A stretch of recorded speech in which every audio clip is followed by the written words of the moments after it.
Hey there, and welcome to my visual podcast, Tea Talks. I'm 𝗫𝗫𝗫, who is also the host, and thank you for tuning in for episode 2. I got really good response to episode 1, so I'm like super excited about this series, for real. I am.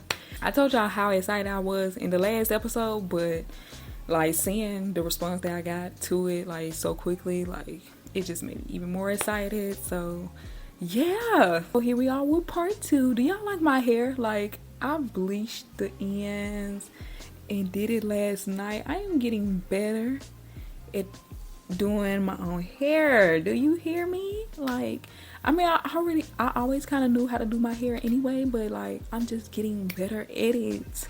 And it's ironic that I kind of bring that up about doing my own hair, because today's topic, we're going to be talking about what is wrong with these stylists on Instagram or any other social media. But it's like, babe, you're unprofessional, you're unlicensed, you got crazy rules and regulations. Like, the list goes on. So we're going to talk about that. I feel like that's a topic that a lot of us, especially in the Black girl community, that bothers us, that we talk about, because it's irate. Thankfully, I do know how to do my own hair, and I usually do my own hair. But even the people that I go to, like the girl that I go to like to do my braids, thankfully she's my friend, so I really don't even be having to deal with all that deposit. I mean, I do the deposit, she does do deposits, but I don't have to deal with the hassle that I see so many women going through to just get their hair done. Not to mention that 9 times out of 10, they don't offer anything but to do their hair. Like, half of the time, hair is not included in the service. You gotta pay for the hair, whether it's braiding hair or a wig. You have to come fully washed. Sometimes you even have to come blow dried. And I've seen to the point of a girl charging for neat parts. What? You mean to tell me I have to pay you extra in order for you to do your job neatly? It's crazy. I don't get it, especially to be unlicensed. Like, it was so funny because one of my guy friends, he was telling me about what he did because his younger sister was having an issue at one of these stylists, and this man called the health department. Yo, he's so funny for that. But it's just like, yeah, because you're not licensed. You can get in trouble for doing people's hair and all these other things that could cause them health issues and be shut down. And who knows, it may be fines and fees, and you about need jail time. Because if you think about it, if you're dealing with somebody's scalp, or I'm going to go into it with lash techs, nail techs, all that. Because all that are parts of your body. It doesn't matter if it's external or internal. Like, it's parts of your body. It seeps into your skin. It can affect you in different ways. And people have allergic reactions to different things all the time. So it's just like, if you're unlicensed and you literally are self-taught and you're just doing this just to make a quick buck, and a big buck, may I add, because... But let me stay on top. If you're doing this just to make a quick buck and you're costing somebody's their health, no, you really do need to be shut down. And the quick buck don't even be a few dollars. Like, it was this video on TikTok that went viral, and the girl was charging like thousands for like knotless braids. Like, what happened to $100 braids?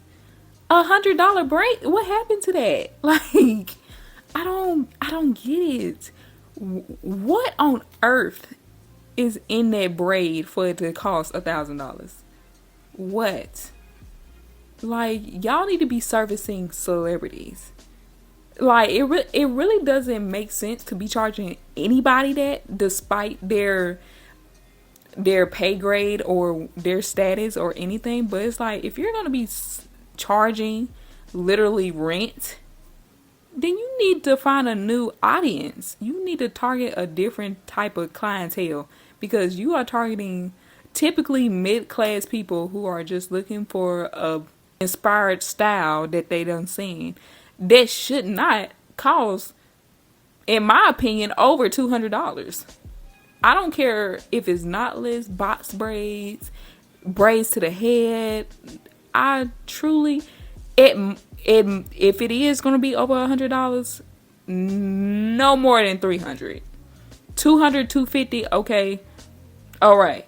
But as soon as you start going into $3, $4, $5, what? And you literally only braided? And you still took your time, and you still was eating hot Cheetos on my head, and the crumbs falling on my scalp of my freshly washed scalp that I just had to wash myself. No, I don't get that. And the same thing, now I haven't had any issues personally with like hairstylists, because one, like I said, the girl that I went to do my braids recently, she did my braids for graduation last year. I love her. Like I said, no problems, none of that. And even though it was out of her residential area, it still was like, you know, I ain't have a problem with it, because one, I knew her. Two, she didn't give me no issues. And there's another girl that I go to get my straight backs, as some of us call it, or cornrows, whatever you want to call it, with extensions. But even when I go to her, again, it's not a leased out rental place, but I never have problems out of her. I never have problems out of them. And really, I mostly go to a neighborhood salon to get my hair done, like if I'm getting my natural hair done. And I feel like that's what a lot of these girls need to take notes from.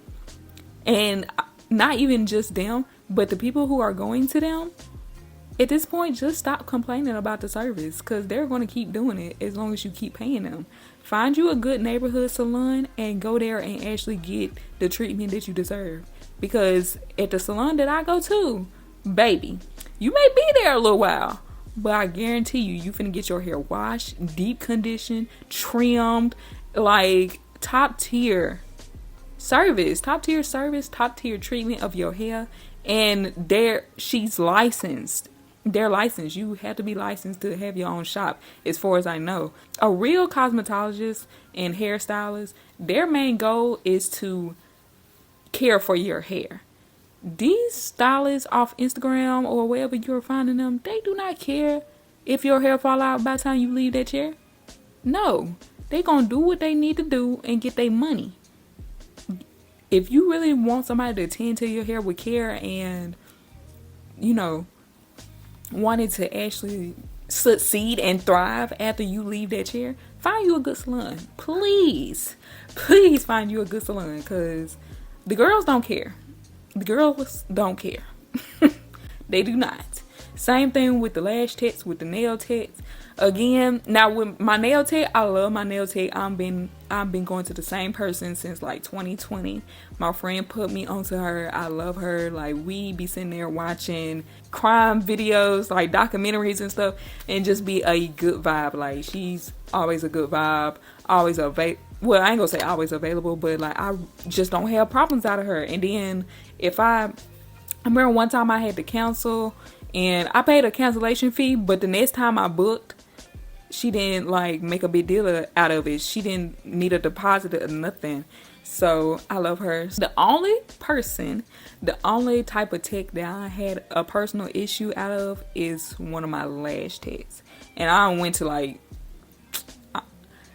to somebody after. I found somebody new since her, and that's who I've been going to like majority. But this was my third lash tech. My first lash tech, the only reason why I didn't go back to her was because she lived like an hour and a half away. But I didn't care at that time, because I was going out of town. I was meeting somebody special. So I was like, I don't care, baby. I'll drive 3 hours if I have to and get these lashes done. And she was the only one that I could find locally whose work that I actually liked, even though they probably wasn't technically locally. But I didn't see nobody local who work I liked. I don't know where the girl that I go to now, I don't know where her Instagram was, but I couldn't find it.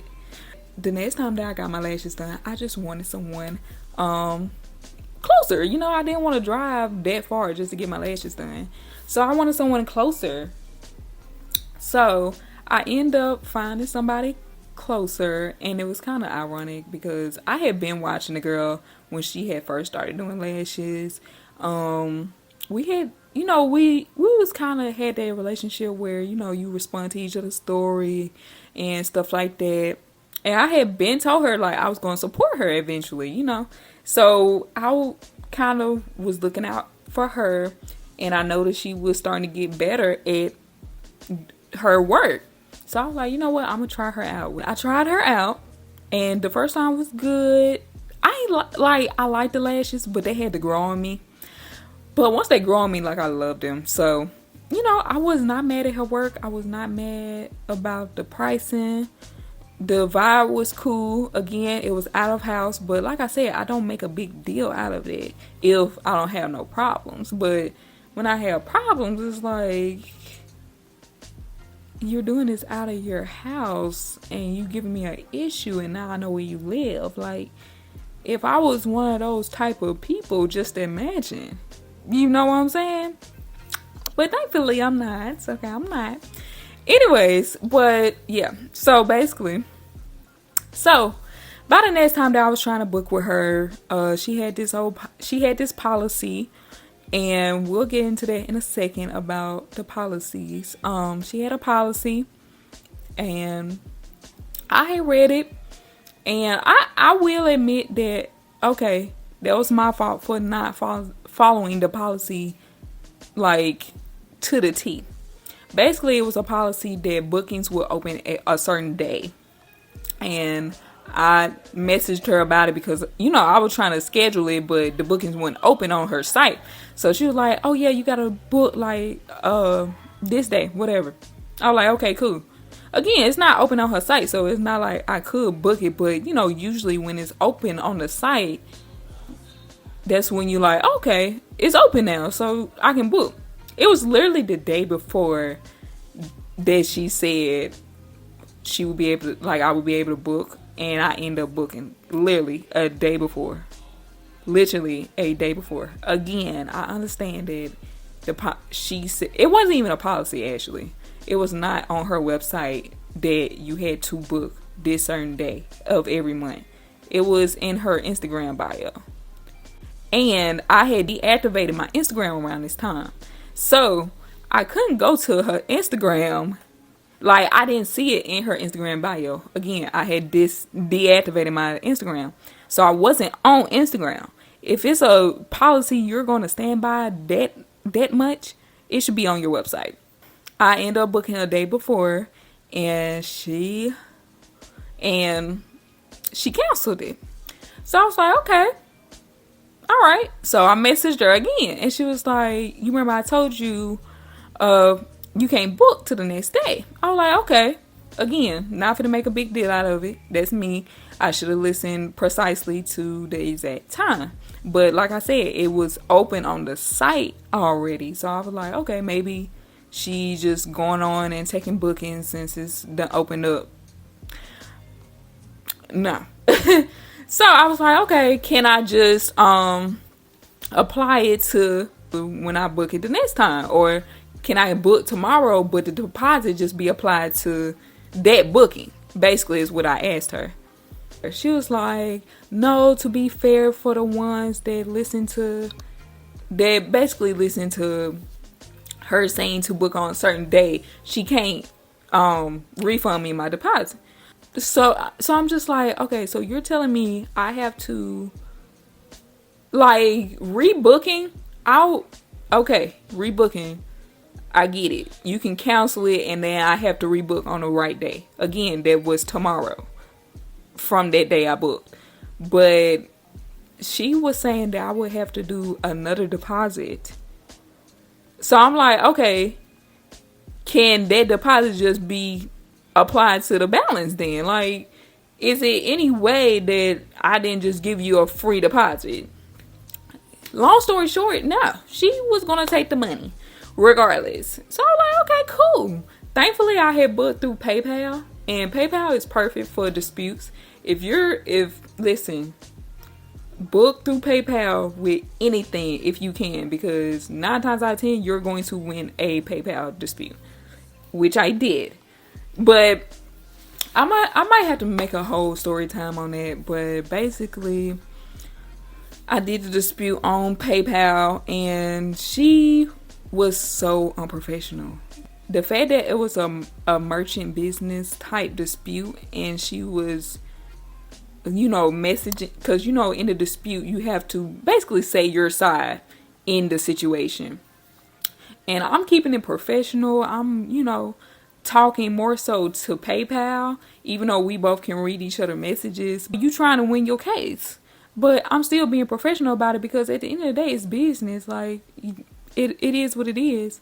And the way she was typing in that message, y'all, it was just so unprofessional. She was talking like she was having some internet beef on Twitter, and not once did I really get out of character. Because I'm like, are you making your money off of deposits? You're not refunding people? And she was like, look it up, how much Lash Text make this. I gotta make a whole separate video for that, because I can show y'all receipts, screenshots, all that. But it was just unprofessional. And it wasn't even about the deposit. It was about the principle.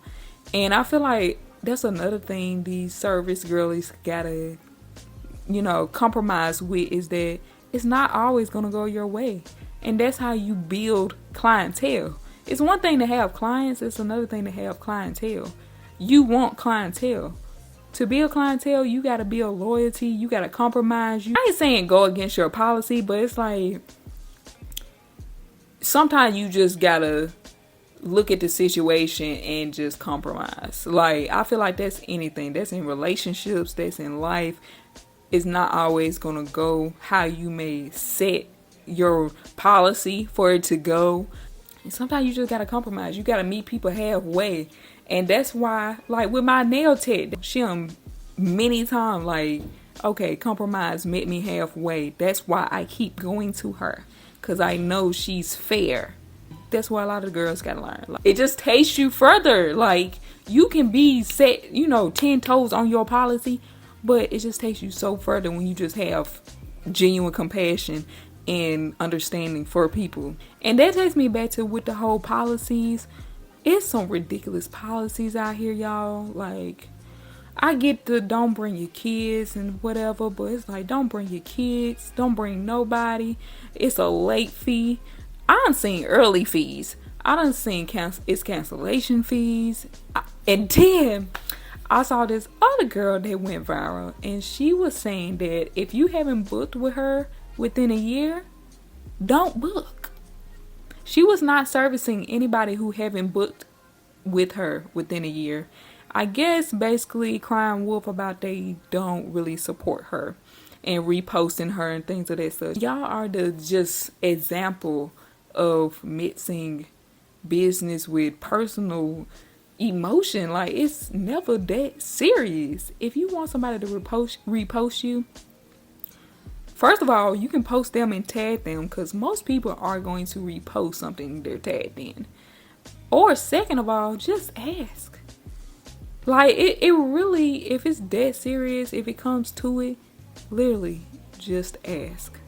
I promise you, a lot of people will not mind. You don't have to go off the deep end and making these crazy policies and these crazy rules. To me, that's a little ignorant, because it's just like, you're not going to build clientele like that. You're gonna have the same clients, and when they just don't want to go to you anymore, then what? It just make you look bad. It just make you look less of a decent person, because it's just like, that's a nasty attitude. I don't want nobody like that on my head. What is wrong with these Instagram girlies, y'all? Okay, I just don't get it. They're unlicensed, overpriced, their policy and rules are dramatic, and they're lazy. They don't want to do half of the things that it takes to do in their line of work or career. my best advice with this is really to learn how to do it yourself, whether it's your hair, your nails, your lashes, or go to genuine licensed people who are in this line of work to work. I'm open to all opinions, but keep it respectful. I understand and respect the ones who actually take their work serious and do what they need to do to make their money. I have nothing against somebody trying to make their money, but just go about it the right way. That's all I'm saying. And that's what most of us are saying, because it's just ridiculous. So what are some experiences that you had with some of these Instagram stylists or techs? Be sure to leave it in the comment section down below. I would love to hear it. If you want a separate story time with details about the lash tech experience that I had, let me know. I do not mind talking about that. I won't drop no names, nothing, but I don't mind talking about it because it's my experience. I have every right to talk about it. Feel me? Be sure to use the comment section as a discussion board and get into the conversation. Thank you for tuning in to Tea Talks on Tuesdays. Be sure to subscribe and be on the lookout for episode 3. I got plenty of topics for us to talk about, y'all. I got so many more in store and I can't wait to get into them. Bye.